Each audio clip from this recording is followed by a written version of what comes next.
Should we talk about tickets? Should we talk about I think we Mercedes should talk Mone? about We've talked about tickets. Oscar and Ricardo. Let's talk about Mercedes. So big business. I like you wrote, big business is doing big business. It's like then you came up with that one. I was on a roll. So, yeah, she is coming into the company finally, and they got it into the TD Garden, which is great. You know, put her in the big arena right March in the centre 13th. of Boston, March 13th. Oh yeah, I didn't realise that date. That's quite funny. I'll tell you after. But what was interesting is the way that this has been treated. Oh. So Mercedes Mone was Sasha Banks and WWE was a ratings draw in the last few years she was there. Actually, she often quite outdrew Roman, and her main event with Bayley at the end of SmackDown in 2020 was the most successful match of the pandemic. And yet, we always have to compare someone who's drawn and made their own success with somebody else. So, because of the way they've done this with the hometown debut and with, not announcing her fully at this point, all I've heard for 2 weeks of various people is, well, she's not CM Punk. And I'm kind of sick of it, to be honest. So, the thing about, if you want to compare to Punk, right, let's do the comparison to Punk and then we'll move on from that. Because I'm just tired of all this. So, the first dance is a guy that came back after 7 years of not being in this industry. Mercedes has wrestled since WWE. The first dance did 13,931 after its first opening week. By the 13th of August, StubHub tickets were on $6 to $7. Finished at 14,376. Why was that? Well, it's different circumstances. So at that time, the company was hot before he even turned up. Correct. They sold 16,000 2 weeks before for the New York show. They had baked-in numbers that were carried over from pre-COVID in like 12,000 in New Jersey. They'd just done 7,000 in Charlotte, North Carolina for Fight for the Fallen, which was a 94.4% increase on the previous visit. And All Out had sold out on the pre-sale when they teased the day before the Miami promo kind of thing they did with Kenny and Hangman, and was a resale value of $210 before Punk was announced. So there was a huge scalper intake that really helped that show. And it's not to say Punk's not a draw, he was absolutely a draw in this and his comeback, but there were some huge factors that played into that being such a big success right out of the gate. Yes. And one of the biggest ones was how hot AEW was. Yes. And this was something that was discussed extensively at the time, which was that the scalpers lost out on how All Out for 2021, how hot that ticket was going to be. The get-in price for All Out was some obscene number. I think it might have been $300. Dave said it was probably the highest get-in price for a pay-per-view in a dog's age, right? So the scalpers jumped on First Dance because they wanted to they saw an opportunity. And so as a result, the First Dance tickets, it sold incredibly well, but the get-in price was very low. The secondary market resale of those tickets was extremely low, and you could get them for fairly cheap. Again, still did phenomenal, still was a pretty good, a comment on his drawing power at the time, not trying to diminish that, but there were other factors, like you said, involved in that. Mm-hmm. To me, it was like, okay, so if you are going to compare this one to Punk, then why aren't you comparing it to the Collision debut last year? Because we know the circumstances are... Yeah, well, of course we do. But, the circumstances are much more similar. So, other than, that one has the advantage that it was in June. So, it's easier to buy tickets to go out on a Saturday night in June than to maybe go out on a Wednesday night in March. I think that's, weather-wise, everything else. And also... that one was priced slightly lower. So all the upper tier were $30 for the Collision debut. And you kind of go, okay, so when this pre-sale went on, how would that compare? And they went on with slightly higher pricing in the upper tier. Lower tier pricing was quite similar. Higher in the upper tier, they ran at $51.50, $41.50, and $26.50. Actually, the exact same pricing structure they used for Blood and Guts last year in the same venue. Yes. But when that went on sale, Blood and Guts, the Boston show in TD Garden that you went to last summer, didn't get over it just gotten over 4,000 tickets when Blood and Guts was announced. Correct. It didn't do an on sale of close to 4,000. No. Nowhere near it. Yeah. And that final number ended up being 8,956.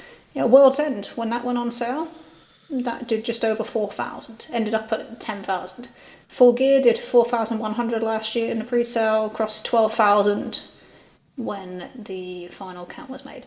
Big Business did 4,545 on the pre-sale, and as of this past Saturday was at 6,006. Pre-sale for Collision last summer did 4,234. So actually he got outsold by Mercedes Mone on the pre-sale. Then if you look at the similar time span, that show was at 7,602. And there's a really big caveat as to why, and it's to do with kind of how they're changing and managing their maps. So, yes. Sarah, why don't you have tickets for Boston yet? Because they haven't opened up the hard cam section, Trish, and I would like to. I have a specific spot that I like to watch the show from. So as soon as they open up that hard cam section, I'll buy my tickets. I'm still waiting, checking that map every day. Yeah, so the hard cam side that they opened up pretty much as soon as they announced Blood and Guts last year.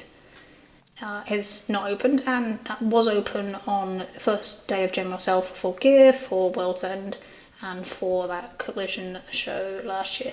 1,231 seats available in the lower tier on that hard cam side. They'll pretty much go instantly as soon as they go. There are people waiting for them. And sometimes you do that, so you create pent-up demand, and you want to do two things. So they want people to buy tickets in the upper tier on that side, so they can do the huge ranging kind of wide shots. Yep. That, that is a WWE thing, but, we see how that's presented, and that's something they seem to be working towards. But also, you can generate kind of demand for those tickets, so it looks like a hot ticket when you do put them on sale. Maybe you do that when you announce another match, or you announce something else for that show. And I don't think that's a bad strategy, to be honest, and there are some changes in their strategy that look better.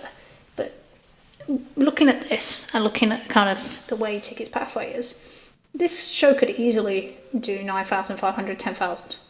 Easily. And that would mean, this is fine, that will easily make it the biggest Dynamite of the year. And it will be the second biggest show of the year so far, obviously after Sting's retirement in the Greensboro Coliseum. But this is what we're saying. So the first dance wasn't even the biggest Dynamite of the year. No. They had one which they'd already sold. A month later, they did 19,000.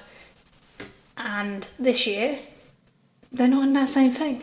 So, and last year, Collision also wasn't the biggest TV taping of the year. Funny that everybody likes to forget this one, Trish. Everybody likes to forget this. Everybody tries to convince it. How many people were like, "Oh my God, CM Punk's selling great tickets for Collision"? Like one day, and I pray I'm alive when it happens. People will realize the amount of bullshit associated with the way that first 2 months of Collision was discussed. Oh my God, it was an incredible show. Was it? Because I don't think it was. Oh my God, everybody wanted to go to those tapings. Did they? Because I'm pretty sure I remember some of those not selling at all. Like, as Dave said, they didn't book the freaking, whatever that freaking venue United is. Center. Thank you, because they wanted to sell 9,000 tickets. They booked the United Center because they expected to sell 15. So, Yeah. Anyway. Yeah, and it fell behind, obviously, Grand Slam and by pollster numbers. Right, because nobody gave a shit. LA shows. But we'll come back to some Collision numbers in a minute, because there's some interesting things that have bled over into this year. But I really hate this "she's not Punk" thing, and it's because if she is able to perform at a similar level to someone who has been marketed, promoted, pushed to that level by multiple companies, then I think she's doing pretty well. Yeah. Adam Copeland came in. He didn't do this kind of follow-up. Nope. He's still front of all the material for live events, by the way. It's bizarre. Very much a guy who reactions in the house, not so much bringing people in. But, he's been on TV for 25 plus years. He's not generated a house like this coming into AEW. Will Ospreay's being added to the Revolution card because there's no value in adding him to another show and using it like that. Okada, I imagine there will be for the first match that he comes into, but not on this scale by anything. Christian Cage, Jay White, even Bryan Danielson, first pay-per-view in his hometown in Seattle with WrestleDream, didn't get even close to this. No. So this is a success for Mercedes. That's it. Why do we need to say, oh, she's not CM Punk? Actually, she's probably going to outdraw CM Punk. And I want every one of them podcasters, whoever, news journalists to go on. And I'm sure we'll make excuses because we treat people differently. And when, depending on our personal investment, I feel like that's represented in that. But it's one of the things. We've said this before. Punk doesn't have to be a draw because he is seen as a draw. So everything that happened with him, he's a draw. Was he actually drawing? No. But we said he was, so he was. And again, actually drawing, not outside the realm of their other guys, right? Not outsized popularity, and that's what it all boiled down to. His popularity was not enough that it required the level of extreme hand-holding that he required to just exist as a human being in a room with other people. Anyway. But, it's this thing. So people are shaping it as a failure, and they'll say, oh, but it may not have a huge impact on tickets going forward. But there's kind of some setup and some work being done kind of this year that will likely mean that there's more impact to their kind of momentum than there was previously. But, if we're honest about it, in modern Western wrestling, in terms of female box office draws, the only two probably above Mercedes at this point are Becky Lynch and Ronda Rousey. That's it. It's a short list. So maybe we should kind of, celebrate somebody's achievement